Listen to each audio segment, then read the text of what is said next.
नमस्कार, आप देख रहे हैं ईटी नाउ स्वदेश और मैं हूं अनुराग शाह। हमारे इस खास शो में हम आपको बताते हैं निवेश से जुड़ी हुई स्ट्रेटजी, किस तरह से आप जो अपना निवेश के अंदर बेहतर रिटर्न पा सकते हैं, किस तरह से आप अपने निवेश को सुरक्षित रख सकते हैं। तो आज के शो में हम बात करेंगे कि कौन है बेहतर निवेश में, ब्लू चिप स्टॉक्स या फिर इक्विटी म्यूचुअल फंड।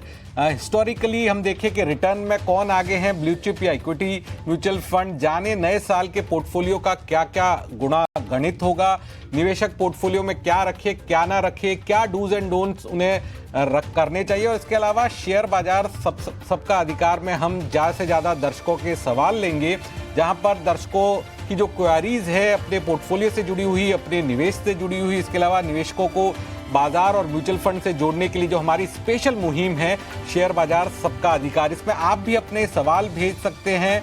हम ज़्यादा से ज़्यादा सवाल लेंगे क्योंकि हमारी जो कोशिश है हर घर को शेयर बाजार से जोड़ने की, जो इंडिया ग्रोथ स्टोरी है वहाँ पर हर किसी का पार्टिसिपेशन बढ़े। साथ साथ जिस तरह से हम हमारे शो में बताते हैं आपको बैलेंस पोर्टफोलियो कैसे बनाएं, इंश्योरेंस से जुड़े हुए सवाल, क्रेडिट कार्ड से जुड़े हुए सवाल, तो अपने जो पर्सनल फाइनेंस से जुड़े हुए सवाल हैं आप अपने इस शो में भेज सकते हैं। आप बनो अपना फाइनेंस मिनिस्टर में। जो सवाल पूछने का तरीका काफ़ी आसान है। हमारा जो व्हाट्सएप नंबर स्क्रीन पर फ्लैश हो रहा है 9619873567, इस व्हाट्सएप नंबर पर आप सवाल भेजिए। वीडियो बनाकर भी आप सवाल भेज सकते हैं, आपके सवालों को शामिल किया जाएगा।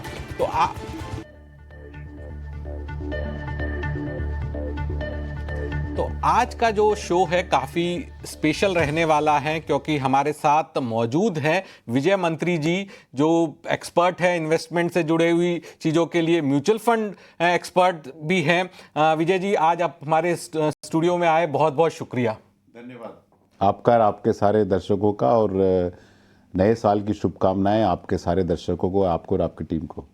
सर, जिस तरह से आज हमारा जो टॉपिक है blue chip versus mutual fund, और उस पे ही आपने एक काफ़ी इंटरेस्टिंग रिसर्च भी की है, और रिसर्च मेरे पास है जहां पर हम देख रहे हैं कि एक आपकी जो रिसर्च है ब्लू चिप और इक्विटी म्यूचुअल फंड के अंदर, इसमें 1 साल, 5 साल, 3 साल और 10 साल का जो डेटा आपने पूरा निकाला, जहां पर जो ब्लू चिप कंपनियां हैं उनके द्वारा जो रिटर्न दिया गया, और उसी कैटेगरी के अंदर जो म्यूचुअल फंड है जिसमें 1 साल, 5 साल, 3 साल, 10 साल का।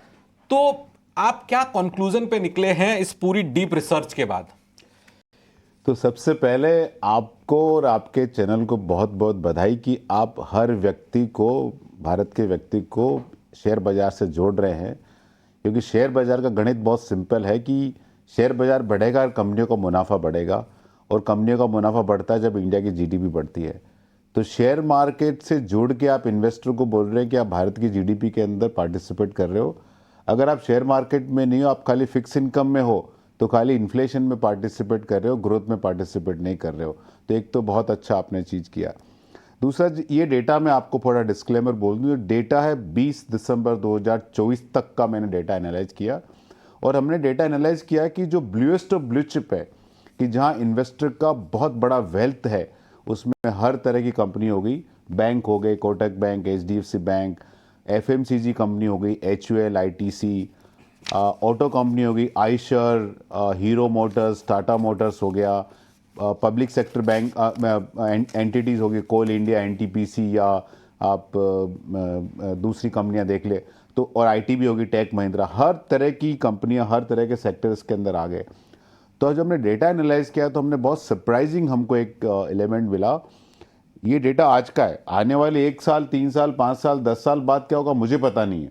हो सकता है ये सारे स्टॉक ज़्यादा परफॉर्म करें म्यूचुअल फंड के मुकाबले, लेकिन आज जो स्थिति बनी है उसके हिसाब से क्या है कि अगर हम 10 साल का डेटा दें तो करीब 18 से 20 ऐसी कंपनियां हैं जो निफ्टी 50 का हिस्सा है। ऐसा नहीं कि वो मैं कोई फालतू कंपनियों की बात कर रहा हूँ, निफ्टी 50 का हिस्सा है, और उसमें नामी कंपनियां, एशियन पेंट जैसी, ब्रिटानिया, नेस्ले ऐसी कंपनियां हैं, सिप्ला, सन फार्मास्यूटिकल, कि इन कंपनियों ने 10 साल का जो रिटर्न दिया है वो निफ्टी 50 इंडेक्स फंड को भी बीट नहीं कर पाया है।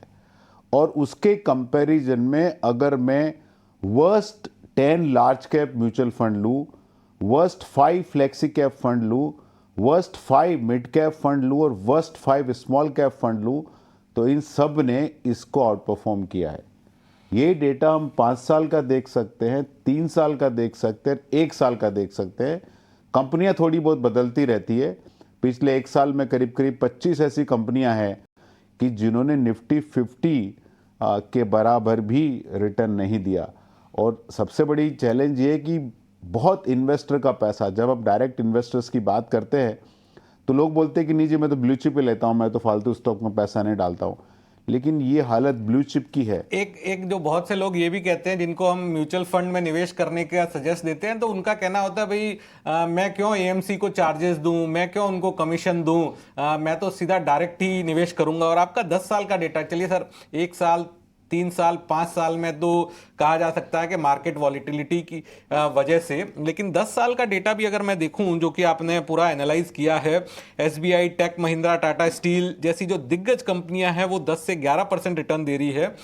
ओएनजीसी, कोल इंडिया, टाटा मोटर्स वगैरह में तो काफी निराशाजनक रिटर्न है, 3-6%। लेकिन उसी में आपने बताया कि एचडीएफसी निफ्टी 50 इंडेक्स है वो 12% दे रहा है।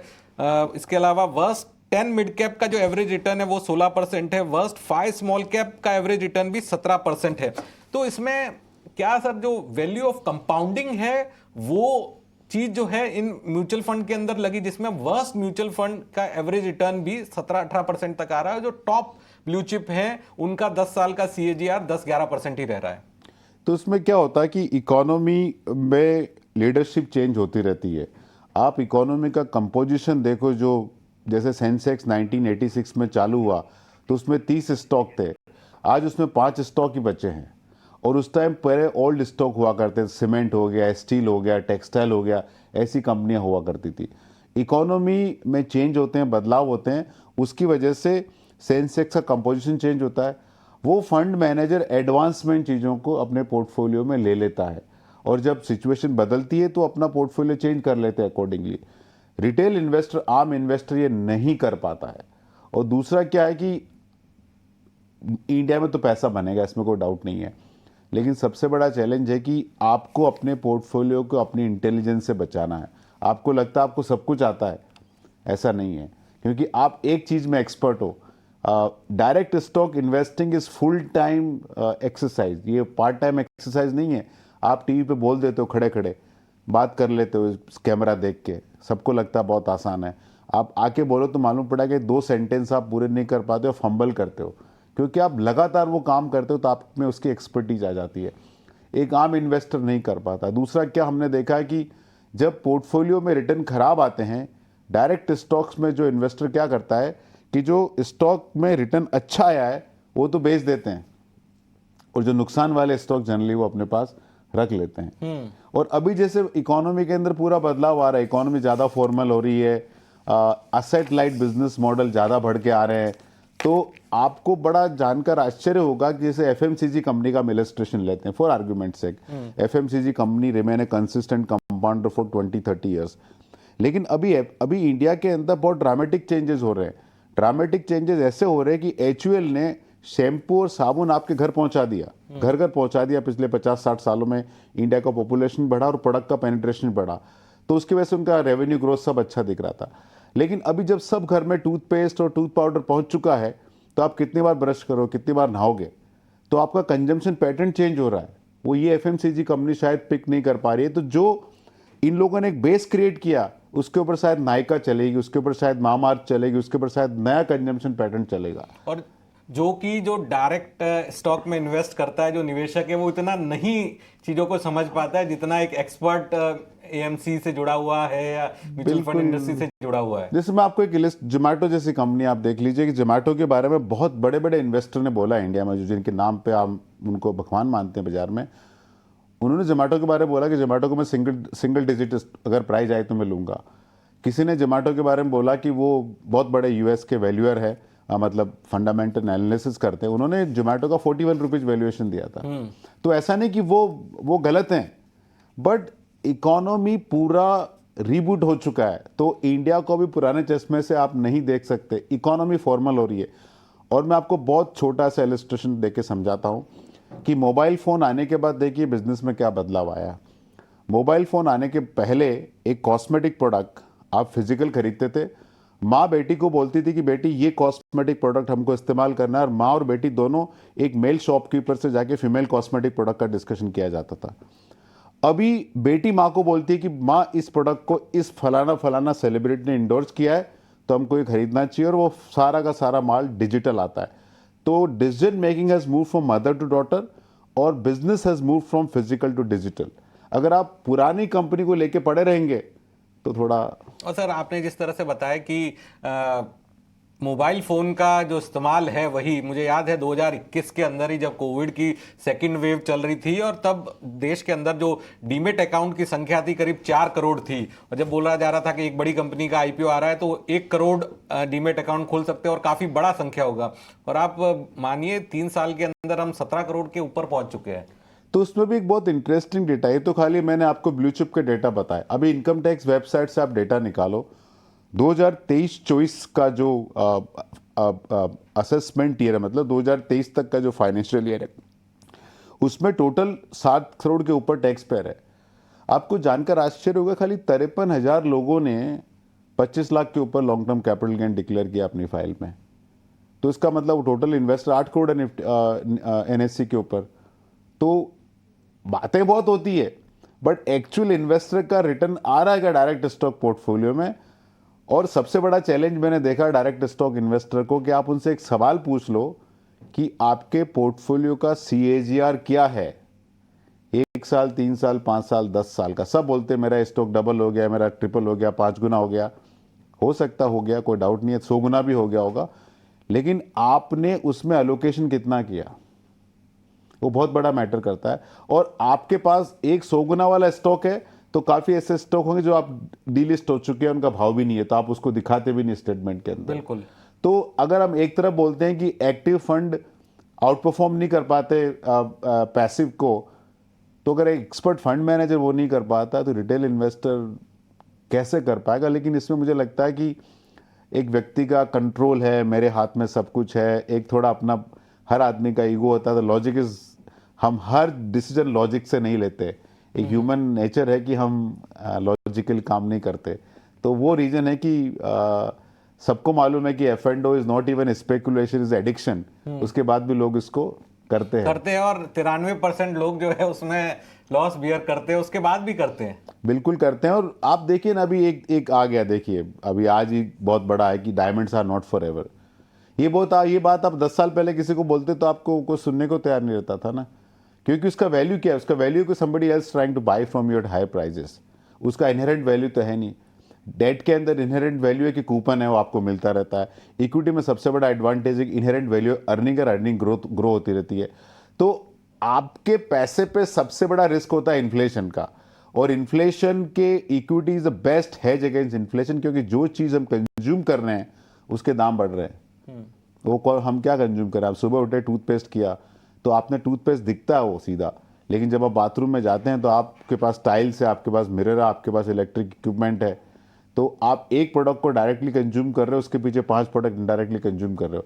तो अगर आप एक नॉर्मल इंसान को देखो तो पर डे वो 150 से 160 लिस्टेड कंपनियों के प्रोडक्ट कंज्यूम कर रहा है, उनके दाम बढ़ रहे हैं। तो what is the best way to control that?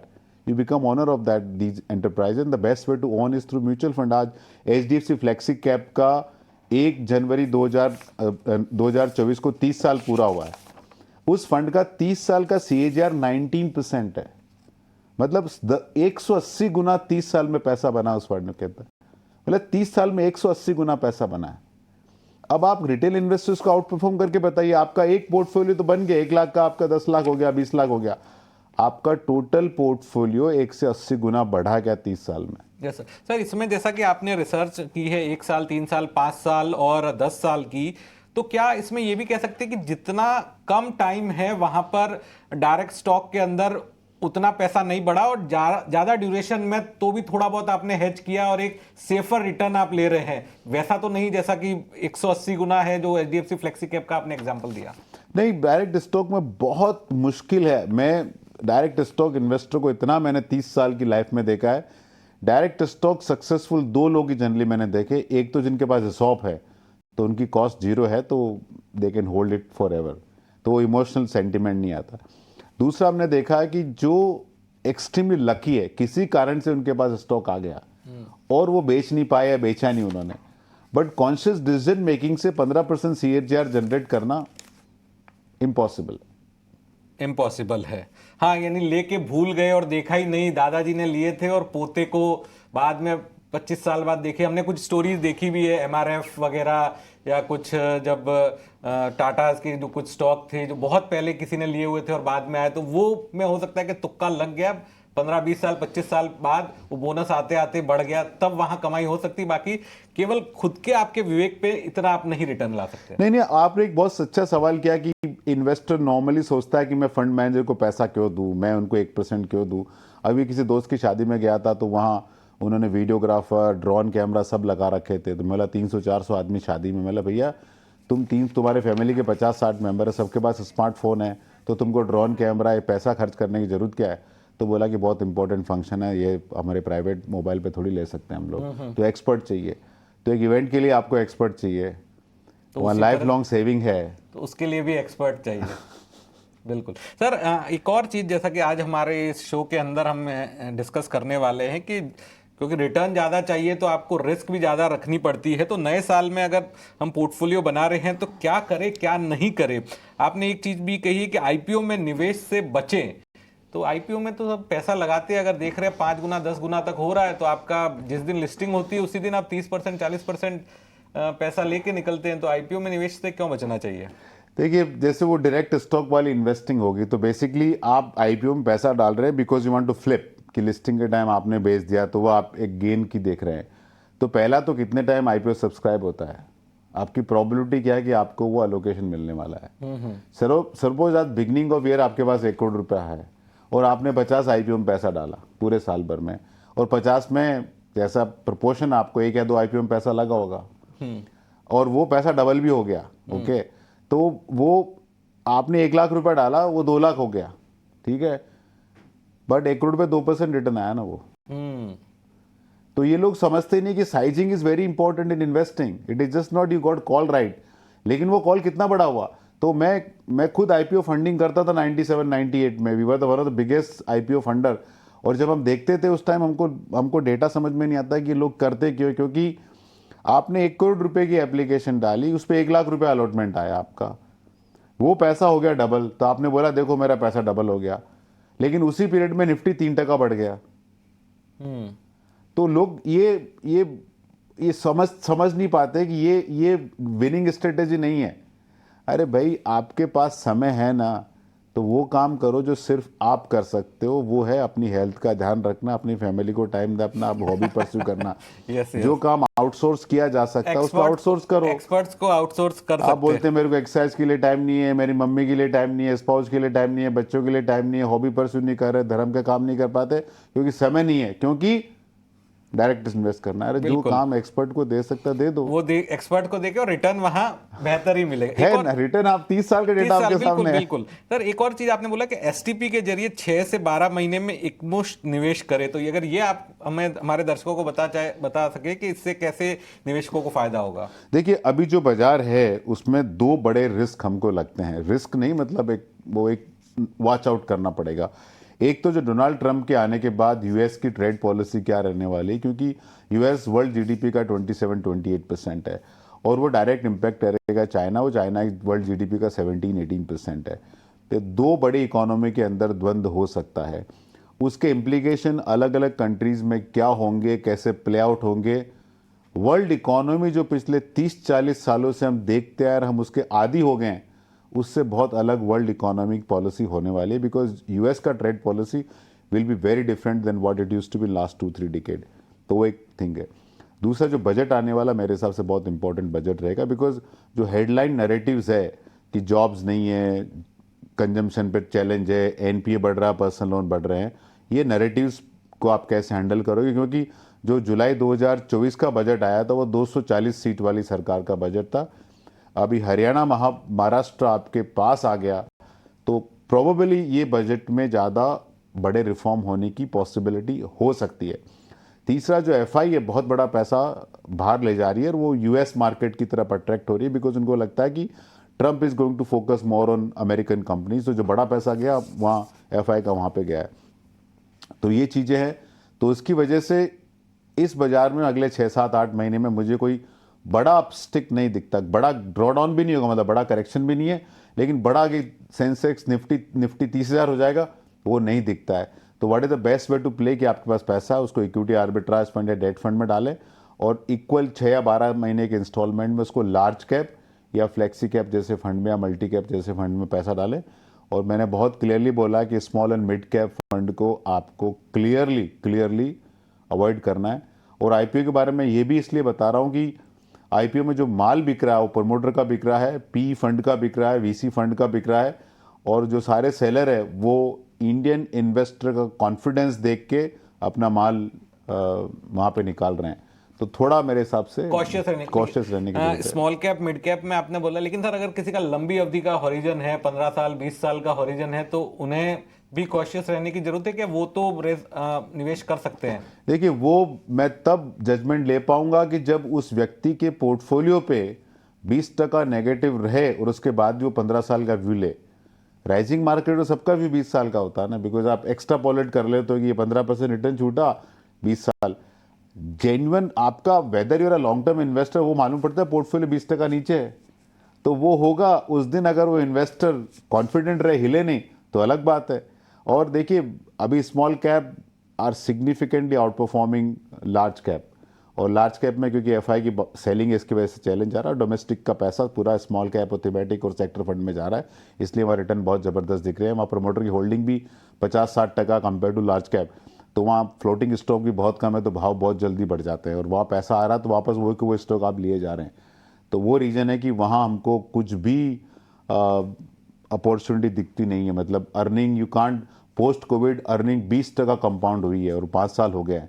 You can't grow earning 20% for ever. तो वहाँ अर्निंग पे भी चैलेंज है और पी मल्टीपल पे भी चैलेंज है, वहाँ हमको थोड़ा रिस्क लग रहा है। वहां पे मिड कैप स्मॉल कैप में 30% से ज्यादा निवेश नहीं करना है, नहीं होना चाहिए। टोटल मिला के मिड स्मॉल माइक्रो एसएमई सब मिला के आपका पोर्टफोलियो का 30% के ऊपर नहीं होना चाहिए। ठीक है सर। एक और जो चीज आपने बताई है क्या करना चाहिए क्या नहीं करना चाहिए, उसमें एकमुश्त निवेश के लिए बैलेंस एडवांटेज फंड को चुनना है। तो ये इसके अगर आप फायदे बता पाए निवेशकों को कि क्यों अगर कोई 1 लाख 2 लाख 5 लाख किसी के पास आया है उसे बैलेंस एडवांटेज फंड में डालना चाहिए बनिस्पत और किसी निवेश के। क्योंकि बैलेंस एडवांटेज फंड का स्ट्रक्चर ऐसा है कि वो पैसा डेट और इक्विटी में रहता है, और फंड मैनेजर डिसाइड करता है मार्केट का वैल्यूएशन मैट्रिक्स देख के कि कितना उस फंड में डेट में रहेगा, कितना इक्विटी में रहेगा। और ऑलमोस्ट सारे के सारे बैलेंस एडवांटेज फंड अभी लो इक्विटी एक्सपोजर पे चल रहे हैं। अगर मार्केट में वैल्यू दिखेगा तो ऑटोमेटिकली वो अपना एक्सपोजर बढ़ा देंगे। जैसे कि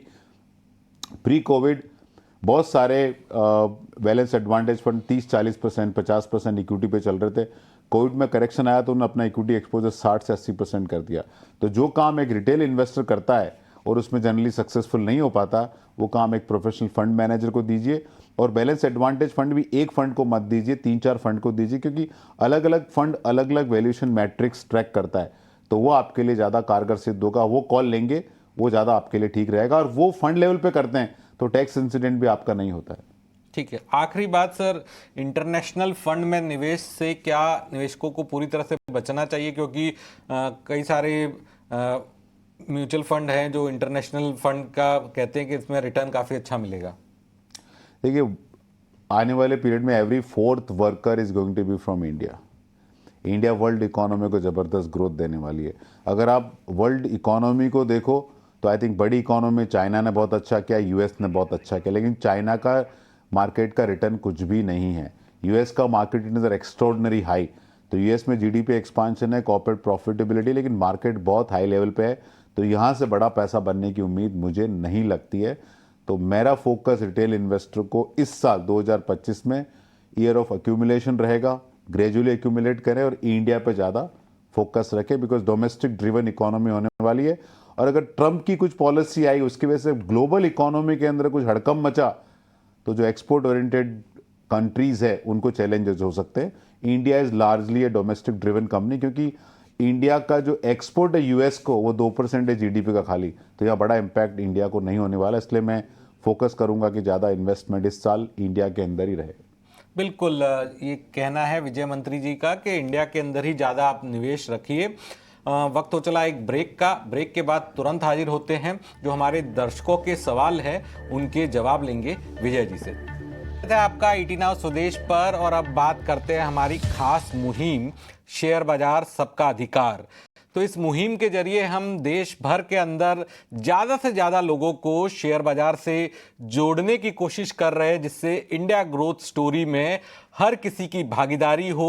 आपकी स्क्रीन पे जो एक क्यूआर कोड है उसे स्कैन करके आप भी इस शेयर बाजार सबका अधिकार में हिस्सा ले सकते हैं, और शेयर बाजार सबके अधिकार के जरिए जो भी आपकी क्वेरीज हैं निवेश के जरिए, निवेश से जुड़ी हुई वो क्वेरीज को हम हमारे एक्सपर्ट्स के जरिए सॉल्व कराते हैं। और ये जो क्यूआर कोड आपकी स्क्रीन पर दिख रहा है उसे आप स्कैन करिए और अपना जो भी सवाल है निवेश से जुड़ा हुआ वो आप पूछ सकते हैं। तो इसकी शुरुआत करते हैं, और सबसे पहले हमारे साथ जुड़ रहे हैं कॉलर कुलदीप सिंह परमार।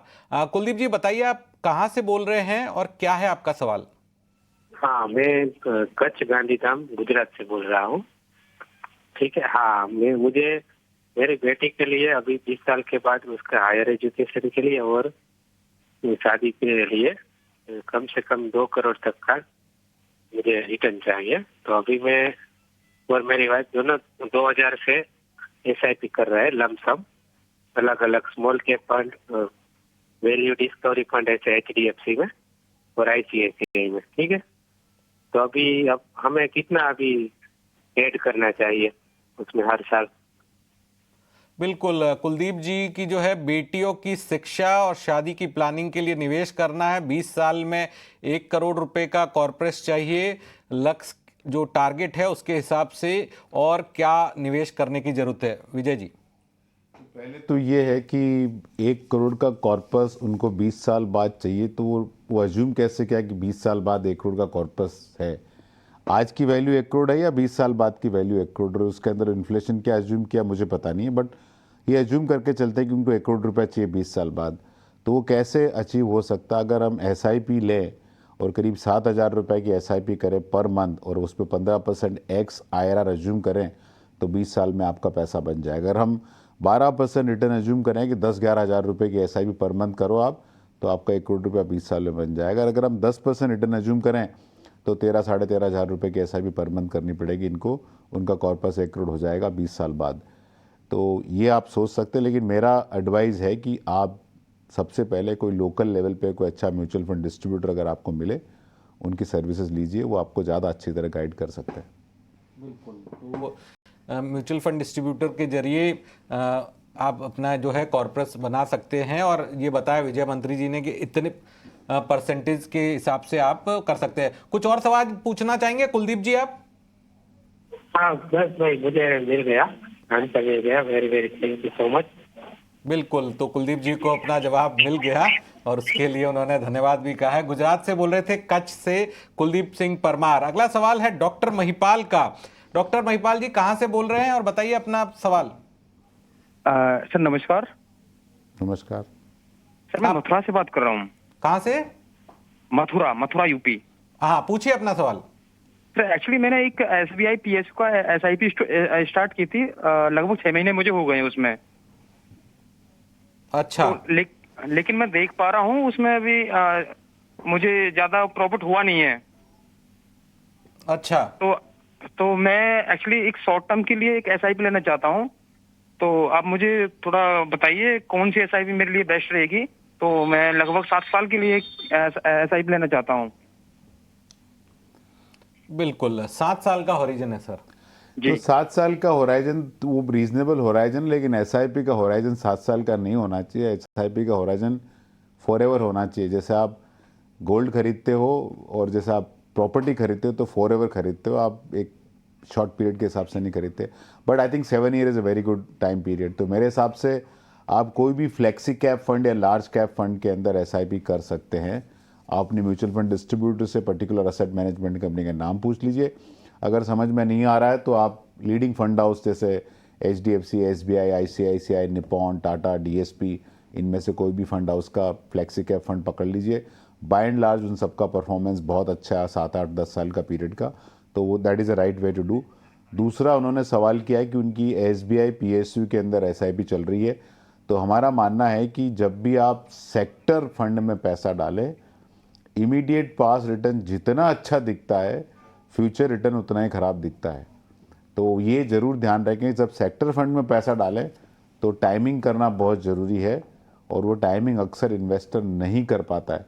तो अगर आपने पैसा डाल दिया है और पैसा पड़ा है, नुकसान में नहीं रखें, नहीं कुछ करें, उसमें पैसे को पड़ा रहने दें, वो SIP कहीं और दूसरे फंड में करें, और ये पैसा जब मार्केट वापस रिकवर होगा PSU तो रिकवर हो जाएगा। लेकिन पर्टिकुलर सेक्टर को रिकवर होने में, मार्केट रिकवर फास्ट होता है, पर्टिकुलर सेक्टर को रिकवर होने में लंबा समय लग सकता है, इस बात का ध्यान रखें। बिल्कुल सर, आपने बताया सुझाव के तौर पे उनको फ्लेक्सी कैप फंड बताया कि जो भी लीडिंग AMCs है उनके फ्लेक्सी कैप के अंदर आप निवेश करिए। तो क्या जो निवेशक है जिन्हें इतनी जानकारी नहीं है, जिनके पास इतना एक्सपर्ट एडवाइस नहीं है, तो उनके लिए फ्लेक्सी कैप फंड जो है अभी के वक्त में सबसे बेस्ट ऑप्शन होना चाहिए? फ्लेक्सी कैप हमेशा के लिए बेस्ट ऑप्शन है, बिकॉज उसमें फंड मैनेजर को छूट मिलती है कि वो कितना लार्ज कैप में डाले, कितना मिड कैप में डाले, कितना स्मॉल कैप में डाले। और अगर आप किसी फाइनेंशियल एडवाइजर की हेल्प नहीं लेना चाहते हैं तो आप क्या कर सकते हैं कि आप लीडिंग 5-7 फंड हाउस ले लें, उनमें से बराबर का पैसा डाल दें। बिकॉज ये सारे फंड हाउसेज में हमने देखा कि लीडरशिप चेंज हुई है, फंड मैनेजर चेंज हुए, हर तरह के चैलेंज है, उसके बाद भी दे हैव द एबिलिटी कि वो नया फंड ला सकते हैं, नया टीम ला सकते हैं, और उन्होंने करके दिखाया। सारे बड़े फंड हाउसेस के अंदर लीडरशिप चेंज हुई है, उसके बाद भी परफॉर्मेंस कंटिन्यू रहा। तो आपको अगर कोई एडवाइजर नहीं मिल रहा है, आप किसी एडवाइजर पे आपको ट्रस्ट नहीं है, आपको लगता है एडवाइजरी फीस जा रही है, नहीं जाना चाहिए, तो आप लीडिंग फंड हाउस में फ्लेक्सी कैप कर लीजिए। लेकिन अगर आप एडवाइजर की सुनना नहीं चाहते हैं तो ध्यान रखें कि मॉर्निंग वॉक फ्रेंड की भी नहीं सुने। बिल्कुल, मॉर्निंग वॉक फ्रेंड और एडवाइजर की आपने बात करी सर। आज हाल के दिनों में इंस्टा रील, फेसबुक पे जो इन्फ्लुएंसर है, यूट्यूब पे जो इन्फ्लुएंसर है, वो भी कई सारे ऑप्शंस आपको देते हैं। तो क्या उनसे बचना चाहिए? क्योंकि हम इतना सोशल मीडिया से अटैच हैं, तो बड़ी संख्या में जो लोग हैं, यंगस्टर हैं, जो पूरी तरह से इंस्टाग्राम के जरिए ओपिनियन लेते हैं। जैसे हम देखते हैं आजकल के ज़माने में कि हेल्थ से जुड़ी हुई ओपिनियन, कुछ छोटा मोटा ट्रीटमेंट से जुड़ी हुई ओपिनियन, घूमने जाने की सलाह आप इंस्टाग्राम से ले रहे हैं। तो उन फिन इन्फ्लुएंसर्स की भी जो ओपिनियन है वो कितनी सही है, उनसे कितना बचना चाहिए? देखिए, आप उसका एक सिंपल टेस्ट है कि जिस इंडस्ट्री से आप बिलोंग करते हो, जैसे आप डॉक्टर हो, ओके, फॉर आर्ग्यूमेंट से, तो हेल्थ के बारे में जो फिर इन्फ्लुएंसर बोल रहे हैं उनकी बात सुन लो, मालूम पड़ जाएगा आपको कितनी सच्चाई है। अगर आप ट्रैवल इंडस्ट्री में काम करें तो उनकी बात सुन लो। अगर आप म्यूचुअल फंड इंडस्ट्री में, मैं काम करता हूँ, मुझे मालूम म्यूचुअल फंड में जो बात करते हैं 90%, 99% फिर इन्फ्लुएंसर एकदम बकवास बात करते हैं। मतलब आज एक किसी फिर इन्फ्लुएंसर ने ट्वीट किया है कि एक Nifty mid cap index fund को काफ़ी फंड अंडर परफॉर्म किए, लेकिन उसने क्या फंड लिया है? 150 मोमेंटम फंड लिया है। वो तो पैसिव फंड ही नहीं है, वो तो एक्टिव फंड हो गया वैसे भी। तो आप बहुत ज़्यादा मतलब गलत फहमी कर सकते हो। उसके बजाय फ्रंटलाइन मीडिया को चुनना चाहिए। क्यों चुनना चाहिए आपको बता दूं मैं।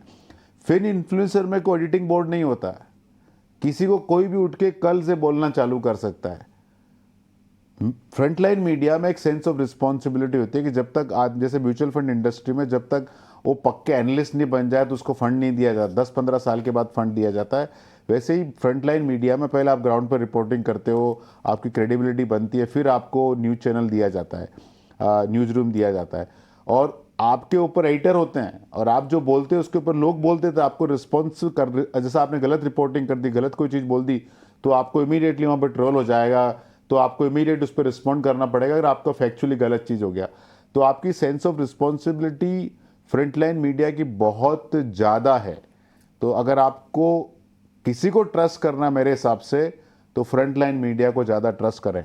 बिल्कुल, आपने एक इंटरेस्टिंग बात बोली कि जिसको फिन इन्फ्लुएंसर जिस सेक्टर का है वहाँ के एक्सपर्ट उन्हें देखे और वो जो ओपिनियन दे उसके हिसाब से बतानी चाहिए। तो आप म्यूचुअल फंड इंडस्ट्री के एक्सपर्ट हैं और वहाँ पे जो फिन इन्फ्लुएंसर्स हैं उनकी जो राय है उसका आप सही ओपिनियन आप दे सकते हैं। आगे बढ़ते हैं और अगला सवाल जो हमारे पास है शर्मन का है।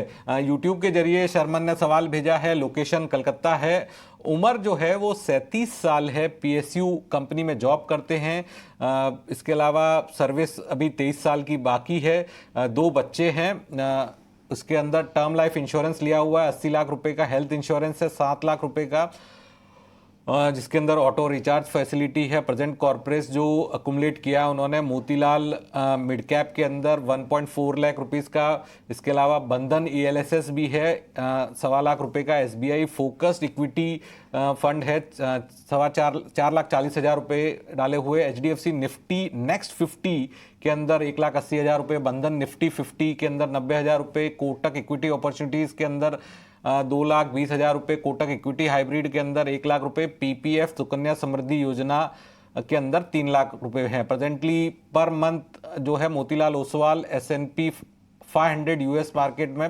5,000 रुपए, SBI फोकस्ड इक्विटी में 10,000 रुपए, कोटक इक्विटी अपॉर्चुनिटी में 17,000 रुपए। काफी बड़ी लिस्ट है ये, आप देख सुकन्या समृद्धि योजना के अंदर है। Working on reducing the number of old fund where investment stopped and topping up the present investment per year. तो ये स्ट्रेटजी करा रहे हैं और गोल है इनका कि अपने बच्चों की पढ़ाई के लिए पैसा इनको चाहिएगा 15 साल से 18 साल बाद, और रिटायरमेंट का अमाउंट भी इनको चाहिए 50 लाख रुपए। 3 BHK फ्लैट भी खरीदना है इनको 18 ईयर्स के अंदर। तो काफी बड़ा वो जो पोर्टफोलियो है, और उसमें वो बता रहे हैं कि उनकी जो स्ट्रेटजी है सही है नहीं है। आप रिव्यू बताइए। आपने देखा सर पूरी फाइनेंशियल प्लानिंग करी हुई है, हेल्थ इंश्योरेंस है, इसके अलावा टर्म इंश्योरेंस लिया हुआ है बच्चों की पढ़ाई के लिए, रिटायरमेंट के बाद 3 BHK चाहिए, तमाम चीजें बताई है कलकत्ता से शर्मन ने। तो देखिए, एक तो जो मैंने इनका पोर्टफोलियो देखा तो एक्चुअली SBI के अंदर इनका एक्सपोजर 27% है। वो हमारे हिसाब से सिंगल फंड हाउस एक्सपोजर बहुत ज़्यादा है। दूसरा, इनका कोटक के अंदर एक्सपोजर 20% के आधार, तो जनरली हम किसी भी फंड हाउस में 15% मैक्सिमम टॉपिंग करते हैं, उसके ऊपर अलाउ नहीं करते किसी इन्वेस्टर को। तो मैं तो जनरली 10-12% ही एलोकेट करता हूँ, 8 से 10 फंड हाउस में एलोकेशन करता हूँ। तो वो आपको देखना है, पहला बात। दूसरा बात, मैं आपको सिंपल गोल बताऊं क्या करना चाहिए। आपके जो मंथली एक्सपेंसेस हैं उसका 20% या आपकी अर्निंग का, लेट्स टेक आपकी अर्निंग का 20% आप SIP करें 20 साल तक, that will take care of your retirement needs. मैं आपको एक सिंपल नंबर बताता हूं। आपने 10,000 रुपये की SIP की 20 साल तक, 21वें साल से आप हर महीने 80,000 रुपये निकाल सकते हैं अगले 40 साल तक एट 12%। तो आप रिटायरमेंट नीड का बहुत सिंपल कैलकुलेशन है, 20% रखें अपनी इनकम का, वो रिटायरमेंट गोल के लिए करें। बच्चों की गोल के लिए basically they need to reach out, because बच्चों की एज क्या है, इन्फ्लेशन क्या बिल्टअप किया है, बिकॉज एजुकेशन का इन्फ्लेशन नॉर्मल इन्फ्लेशन से बहुत ज़्यादा होता है। जैसे नॉर्मल इन्फ्लेशन 6% मान लेते हैं, लेकिन एजुकेशन का एक्सपेंसेस 8 से 10% हो सकता है, तो उसका ज़रूर ध्यान रखें। तो वो मुझे लगता है इनका डिटेल फाइनेंशियल प्लान बनाने की ज़रूरत है। In my opinion they should consult a very good mutual fund distributor to help them. मैं खाली इनको ब्रॉडली बता सकता हूँ, बाकी पोर्टफोलियो में खाली 2-3 हमको जो रेड फ्लैग दिखे ओवर एक्सपोजर है। दूसरा, इन्होंने इंटरनेशनल एक्सपोजर भी ले रखा है। मुझे लगता है ज़्यादा पैसा वहाँ पे नहीं डालना चाहिए इनको। बिल्कुल, जो रीबैलेंसिंग की बात कही है विजय जी ने, और इंटरनेशनल एक्सपोजर में ज़्यादा पैसा नहीं डालना चाहिए। और PPF सुकन्या में इनको पैसा कंटिन्यू डालते रहना चाहिए, बिकॉज एक नेचुरल डेट एक्सपोजर। बट ये खुद PSU में काम कर रहे हैं, तो उनका डेट एलोकेशन तो वैसे इतना अच्छा हो जाता है, क्योंकि एक तो PSU का job by and large secure होता है, दूसरा पेंशन मिलती है काफ़ी लोगों को, तीसरा ये है कि आपके पास EPF में ऑलरेडी पैसा पड़ा होता है। तो PPF, कन्या सुकन्या, इसमें करीब, इसके बजाय आप उसको चिल्ड्रन गिफ्ट फंड में डालिए। जैसे HDFC चिल्ड्रन गिफ्ट फंड मैंने 2001 में लॉन्च किया था, उस फंड को मैंने, उस फंड का 23 साल का 16% CAGR है। What a performance, super. तो वो मेरे हिसाब से ज़्यादा कारगर इनके लिए सिद्ध होगा। बिल्कुल बिल्कुल। वक्त तो चला एक ब्रेक का, ब्रेक के बाद तुरंत हाजिर होते हैं और दर्शकों के जो सवाल हैं वो लेंगे। बाद आपका स्वागत है, सवाल जवाब का सिलसिला आगे बढ़ाते हैं। और अगला सवाल हमें भेजा है शुभम ठाकुर ने। 30,000 रुपये महीने की SIP करना चाहते हैं, स्टेप अप भी करना चाहते हैं 10% के हिसाब से, और उन्होंने सवाल में लिखा है कि SBI के फंड बताए और 5 साल में कितना कॉर्पस मिलेगा। ये भी शुभम चाहते हैं कि 5 साल में उन्हें कितना पैसा मिल जाएगा। शुभम ठाकुर का सवाल महाराष्ट्र से है और SBI के फंड ये चाहते हैं। विजय जी, ये एसबीआई के फंड क्यों चाहते हैं? ऐसा क्या है कि इन्होंने अपने सवाल में लिखा है कि मुझे केवल आप एसबीआई के फंड बताएं? देखिए, एसबीआई एक भारत की one of the most reputed organisation है। गांव-गांव में उनकी ब्रांचेज है। लोगों को बहुत ट्रस्ट है उस कंपनी के अंदर। जैसे एचडीएफसी के अंदर प्राइवेट सेक्टर में, आईसीआईसीआई को प्राइवेट, वैसे ही एसबीआई गवर्नमेंट ओन कंपनी है, कभी फेल नहीं होगी। तो एक ब्लाइंड ट्रस्ट है लोगों का, वो रीजनेबल, वो एकदम जस्टिफाइड भी है। लेकिन फंड ऐसे नहीं चलते। फंड में स्पॉन्सर का इंपॉर्टेंस बहुत कम होता है, क्योंकि फंड के अंदर जो रिटर्न है, जो कॉर्पस है, जो स्ट्रक्चर है फंड का, ऐसा वो प्रोमोटर से डिपेंडेंट नहीं होता। ये जरूर है कि जो बड़ा प्रोमोटर होता है, उनकी एबिलिटी होती है ज़्यादा असेट गैदर करने की, तो वो ज़्यादा असेट गैदर कर लेते हैं, तो बिजनेस। शुभम हमारे साथ फोन पे भी जुड़ गए हैं। शुभम, आप महाराष्ट्र में किस जगह से बोल रहे हैं? और आपने जो अपने सवाल में लिखा है कि एसबीआई के फंड बताए, तो क्या वजह है कि आप एसबीआई के फंड में ही निवेश करना चाहते हैं? सर, मैं महाराष्ट्र से बोल रहा हूँ, लातूर डिस्ट्रिक्ट से। हाँ बोलिए। और आप एसबीआई के फंड में क्यों निवेश करना चाहते हैं? सर, कॉन्ट्रा फंड और वो एसबीआई के मेरे फादर ने भी उसमें इन्वेस्टमेंट किया है सर। तो अच्छा, मैं एसबीआई के फंड में इन्वेस्टमेंट करना चाहता हूँ। नहीं, क्या वजह है एसबीआई के फंड में क्यों इन्वेस्ट करना चाहते हैं? ऐसे ही सर। नहीं, वो एक्चुअली वो लातूर में है, तो शायद ज़्यादा ब्रांचेस बाकी फंड हाउस की कुछ होगी नहीं। तो एक ठीक है, SBI is a great fund house और बहुत अच्छा परफॉर्मेंस दिया है। लेकिन एक फंड हाउस में कभी भी, चाहे कितना भी बड़ा फंड हाउस हो, आपको एक्सपोजर नहीं लेना पूरा का पूरा। तो मैं तो रिकमेंड करता हूँ कि आप HDFC, ICICI, Kotak, DSP, Tata बड़ा ब्रांड है, आप उसको देख सकते हो। थोड़ा एक्सपोजर डिवर्सिफाई करें। और आपने बोला कि 30,000 रुपया पर मंथ एसआईपी करनी है, उसको टॉपअप करना है, तो 5 साल बाद कितना पैसा बनेगा? तो अगर 10% रिटर्न आया तो 5 साल बाद करीब 28 लाख रुपया बनेगा। 12% रिटर्न आया तो करीब 30 के आसपास बनेगा। और 14% रिटर्न आया तो करीब 31 लाख रुपए के आसपास आपका पैसा बनेगा। तो ये आप कर सकते हैं। और किस तरफ डालना है, तो आप फ्लेक्सी कैप फंड में पैसा डाल सकते हैं, लार्ज कैप में पैसा डाल सकते हैं। एसबीआई का भी हो सकता है और बाकी फंड हाउसेस का भी हो सकता है। आप इनकी तरफ ध्यान दे सकते हैं। एसबीआई का large and mid cap fund भी काफ़ी अच्छा परफॉर्मेंस दिया उसने, तो आप इनमें देख सकते हैं अपना। बिल्कुल, लार्ज एंड मिड कैप और फ्लेक्सी कैप फंड में आप पैसा डाल सकते हैं। शुभम ठाकुर, आखिर में वक्त की कमी है मेरे पास, तो मैं सर एक चीज़ आपसे समझना चाहूँगा, ये रुपी कॉस्ट एडजस्टमेंट जो है, एवरेजिंग, रुपी कॉस्ट एवरेजिंग, ये म्यूचुअल फंड में किस तरह से काम करती है और इससे कैसे जो रिटर्न है पूरी तरह से बदल जाता है? तो जैसे मैं आपको इलस्ट्रेशन देता हूं कि आपको एक शेयर किसी का खरीदना है, तो आपने बोला मैं आईसीआईसीआई का एक शेयर खरीदूंगा। तो जब एक शेयर खरीदते हैं, तो जब दाम 2,000 रुपया था तो 2,000 रुपया लगा, जब दाम 200 रुपया था 200 रुपया लगा। लेकिन आपने उल्टा किया, आपने बोला मैं हर महीने 2,000 रुपये के शेयर खरीदूंगा। तो जब दाम 2,000 था तो एक शेयर मिला, और जब दाम 200 था तो 10 शेयर मिल गए, तो आपको एवरेज कॉस्ट नीचे गिर गई। दूसरा इलस्ट्रेशन लेते हैं हम कि आपने हर धनतेरस को 10 ग्राम सोना खरीदा, तो 20 धनतेरस को आपने 200 ग्राम सोना खरीद लिया। उसका सपोज एवरेज कॉस्ट 19,000 रुपीज़ आया। आपने रिवर्स किया, 19,000 का हर साल सोना खरीदा, 200 ग्राम की जगह 380 ग्राम आपको सोना आ गया। तो म्यूचुअल फंड में अभी एचडीएफसी फ्लेक्सी कैप ने 30 साल खत्म किया है। उस फंड की एनएवी 1 जनवरी 1995 को 10 रुपये थी, अभी करीब 1,800 रुपये के ऊपर उस फंड की एनएवी चल रही है।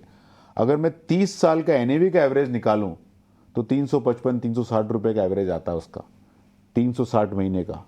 लेकिन उसी 360 महीने में अगर मैंने एसआईपी की होती तो मेरी एवरेज कॉस्ट 32 रुपीज़ हो जाती है। So I got almost at 90% discount. तो अगर आप म्यूचुअल फंड देखो, सेंसेक्स देखो, तो 5 साल में एवरेज कॉस्ट और एसआईपी कॉस्ट में 10% तक का फर्क होता है। 10 साल में वो 15-16 हो जाता है, 20 साल में वो 30-40% हो जाता है, 25 साल में वो 70% के आसपास हो जाता है। और तो इस पूरे कॉन्सेप्ट को मैं सर आपसे विस्तार से आगे कभी समझेंगे, अभी वक्त की कमी है। तो हमारे इस खास शो में फिलहाल इतना ही। विजय जी, आज आप हमारे स्टूडियो में आए, बहुत बहुत शुक्रिया। और बाकी खबरों के लिए आप बने रहिए ईटी नाउ स्वदेश पे।